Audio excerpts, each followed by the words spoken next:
नमस्कार मैत्रिणींनो, चला तर आज शिमला मिरची आपण बनवूया। त्यासाठी मी 4 भागामध्ये अशी कटिंग करून घेतलेली आहे। त्यातले सर्व बी काढून घेतलेले आहे आणि त्याच्यात शेंगदाणे छान भाजून घेतलेले आहे। थोड्याशा हिरव्या मिरच्या घेतलेल्या आहे, लसूण घेतलेला आहे। याचं छान वाटण बनवून घेऊया आपण। आता हे मिक्सरमधून काढल्यानंतर आहे ना, त्याच्यामध्ये थोडासा हिंग, हळद पावडर, धना पावडर, लाल काश्मीरी मिरची पावडर आणि चवीनुसार मीठ आणि कसुरी मेथी हे सर्व आपण त्याच्यात ॲड करून छानपैकी आहे ना आपण त्या मिरचीमध्ये भरून घेणार आहोत।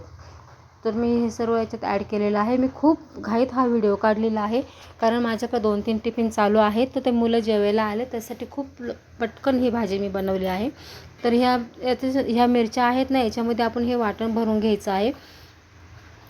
इथे पाहू शकता तुम्ही, छान असं वाटण भरून घेतलेलं आहे। तर आता एकीकडे मी आहे ना कढईमध्ये तेल तापायला ठेवलेलं आहे।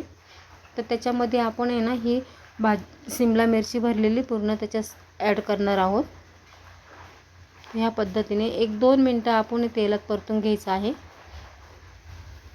छानपैकी आधी परतून घ्यायचं। त्याच्यानंतर आहे ना अर्धा ग्लास पाणी मी याच्यात ॲड करणार आहे। इथे पाणी ॲड केलेलं आहे आणि गॅस मंद आचेवर ठेवून झाकण ठेवून 5 मिनटं आहे ना अजिबात भाजीकडे लक्ष द्यायचं नाही। त्यानंतर हे पहा किती सुंदर अशी भाजी आपली तयार झालेली आहे।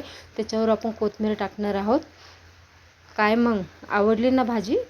लागा तयारीला मग या